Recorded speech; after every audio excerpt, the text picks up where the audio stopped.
The Game Awards is not a stranger to controversy at all.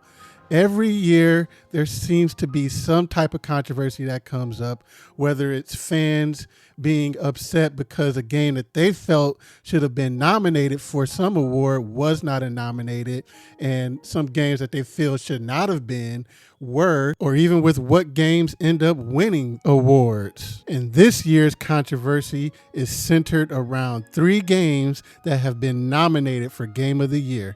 And we're going to talk about those games and if the Game Awards has a Game of the Year problem. What's up, everyone? This is Justin, and welcome to Just Keep Playing. Please join me today as we talk about the Game Awards and if they have a Game of the Year problem in 2024. Now, the games that stirred up this conversation or controversy was the nominations of the Elden Ring DLC, Balatro, and Black Myth Wukong. Now, I get it. It's impossible to please everybody, and the Game Awards is watched by millions upon millions upon millions of gamers around the world. So it would be impossible to have an award show that anyone or everyone is 100% happy with. But were these 3 games at the center of the conversation worthy of their nomination? Let's dive in and let's talk about it. So let's start things off with the Elden Ring DLC, Shadow of the Erdtree.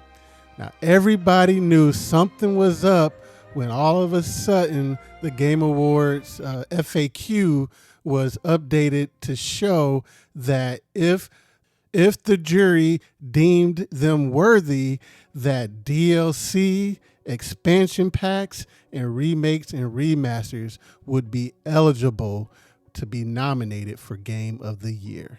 Now, I don't completely have a problem with a substantial enough expansion being nominated for Game of the Year. Shoot, for me, one of my top games of last year was the Xenoblade Chronicles 3 expansion, Future Redeemed. Now, for the Elden Ring DLC, where the problem comes in with that expansion pass is the fact that you have to play up to a certain amount of hours of the original game to even be able to access the Erdtree DLC. Now, in my opinion, if expansion pass or DLC is going to be nominated for Game of the Year, we need to be able to just access that game and start playing that game from the get-go. We shouldn't have to have any prerequisites to be able to check this game out and determine how we feel about it. But as it is right now, in order to experience the Erdtree expansion pass and determine if we feel that it is Game of the Year worthy, we would have to have already played 2022's Elden Ring, or we would have to start up 2022's Elden Ring this year to be able to experience that. And for me, in my opinion, I feel that that should disqualify it from being a contender for Game of the Year. Now, yeah, there could be a whole nother category for best DLC or expansion, and then sure, nominated there. But now it's taking up a spot from a brand new game, brand new high quality games that came out this year. Games like your Unicorn Overlord, the Prince of Persia game, the Like a Dragon or Dragon's Dogma, all of these games, or even Tekken, all of these games that were highly rated in 2024 with the 86 and above, but now they lose out on the spot from a game that came out a couple years ago. Now, this isn't to say that the Shadow of the Erdtree isn't an awesome experience, because by all accounts, it absolutely is. Yes, I think that that should be recognized, but I just don't believe that it should take up a spot for Game of the Year. But what about you? Do you agree with this nomination, or do you think it took a spot from another game that you would have put in its place? And what game would that be? Let me know in the comments below. All right, next up we have Balatro. Now, this game had a few things going against it when it came to certain sections of video game fans feeling if it was worthy to be nominated for Game of the Year. First off, it's an indie game, and then on top of that, not only is it an indie game, but also it's a 2D game. And there are some people, some video game fans that feel that 2D games, like we've seen it before with 2D with Mario Wonder last year, or with Metroid Dread back in 2021, where they feel that those games should not be able to compete with the likes of your super huge AAA 3D open world games like Elden Ring or The Witcher or even Zelda. They feel that a game like that should not be held to the same regard as those other huge major games. And this was highlighted by a conversation that I saw on Twitter, or X, but I'm gonna call it Twitter, between Gene Park of the Washington Post and a user on there. And it starts off with Gene responding to a post that said, "I mean, I get it. It's a well-made, fun card game. Nothing wrong with that, but that's the only way you interact with it. Other games have narrative depth, characters, and sense of adventure. They are not the same." So Gene Park responded saying, "The best game of the year should not need all that to be the best. I am so glad a game with 0 actors and no story is being celebrated. This is video games." To which another user responded saying, "I don't know. This would feel like a huge slap in the face to the industry. Small games are fine, but they shouldn't be compared to full-size games. They're just going for different things." Gene Park responds saying, "Nah, dismissing it is a slap in the face to the medium itself." To which he responds, "I love indies and small games as much as the next guy, but I don't need to see them winning Game of the Year. That's not really what they're for. A staff pouring millions of combined man hours into a world-trekking epic shouldn't be compared to Tetris or some small scope project." And then Gene responded saying, "How hard someone worked on something is not a factor. People worked hard on Concord. And Concord's catching strays out here." And then the other user responded saying, "And as meh as Concord turned out, I'd give it Game of the Year over something simple like, say, Sea of Stars or Balatro, even if I like those games more. Simple games can be fun too, but they are not on the same level as really complex games. Maybe we can have an award for best gameplay loop." That seems to be a sentiment that a lot of other gamers share. And in my opinion, I highly disagree with that.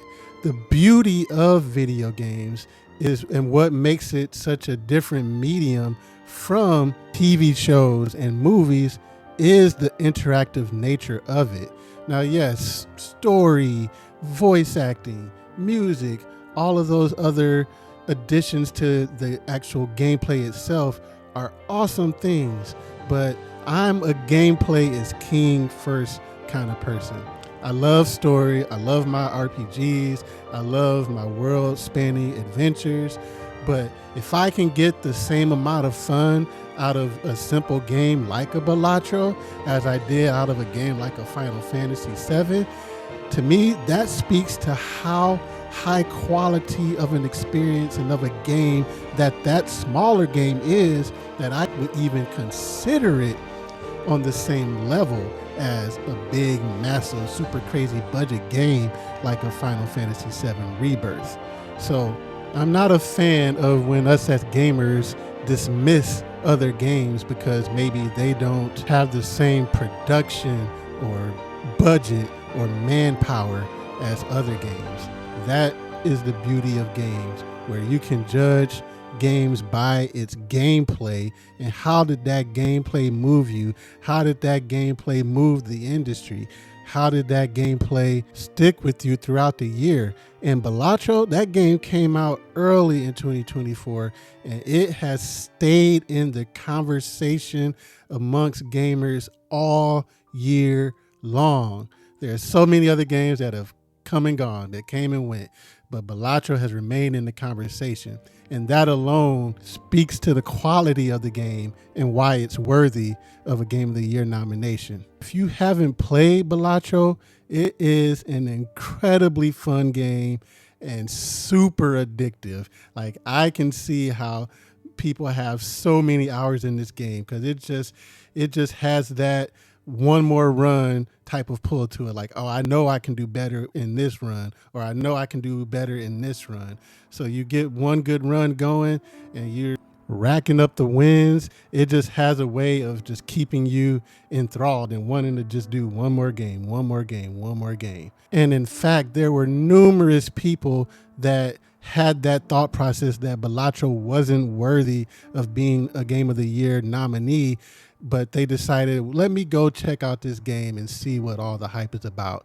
And after they spent a few hours with the game, they came back saying, I get it. And speaking of getting it, we have Black Myth Wukong. For most of the year, there seemed to be a divide between what the critics thought and how the fans felt about Black Myth Wukong.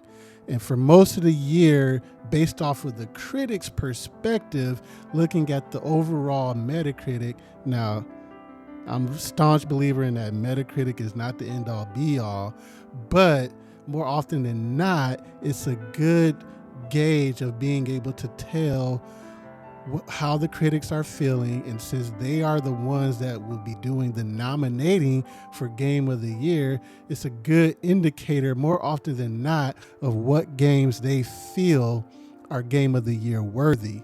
And so in the case of Black Myth Wukong, coming in at an 81 overall on Metacritic for the PC version, and even lower with the PS5 version coming in at a 76, I didn't think that they would nominate it for a Game of the Year. With an overall Metacritic rating of 81 for that PC version, that puts it as the lowest rated game overall to receive a Game of the Year nomination. I believe previously it would have been Death Stranding and Control that had an overall Metacritic rating of 82. And that was for their original versions that came out in 2019. Both games have since had re-releases for the PS5 that have gotten better reviews than the original game. But back in 2019, they had that rating of an 82. But there was just something about Black Myth Wukong that resonated with fans this year. And that's awesome. I love it when there's a game, an underdog game, that just hits with the people. I love a really good action game. Bayonetta 2 is one of my all-time favorite games, one of the greatest action games of all time, in my opinion.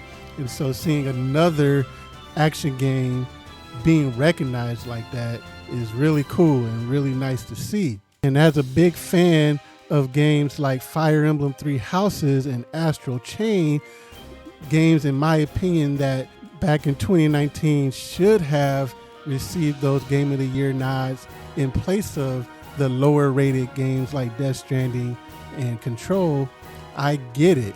In fact, with Fire Emblem Three Houses, there was so much outcry that it didn't get nominated that we ended up seeing the Game Awards implement the People's Choice Awards, which Fire Emblem Three Houses won hands down thanks to fan votes. So I think in Black Myth's case, the nominating jury didn't want to have another Fire Emblem Three Houses on their hands and knew that they could not ignore the fan sentiment and gave Black Myth Wukong the nod. So in that regard, yes, I have no problem with Black Myth Wukong being nominated for a Game of the Year. So those are our 3 conversation controversy starters right there. Elden Ring, Shadow of the Erdtree DLC expansion, Balatro, and Black Myth Wukong. Of those 3, I have no problem with Balatro and Black Myth Wukong. I think both of those games are definitely deserving.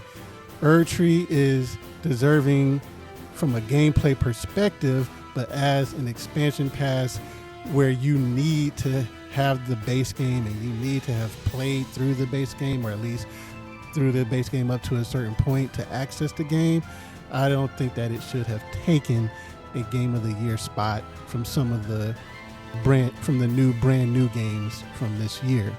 But what about you? What do you think? Do you agree with the nomination of those 3 games? Or what game or games do you feel should have been nominated in their place? Let me know in the comments below. Thank you so much for watching. And for more gaming discussions and conversations on Nintendo and gaming, please hit that like and subscribe button. And until next time, I'll see you later. Have a good one. Peace.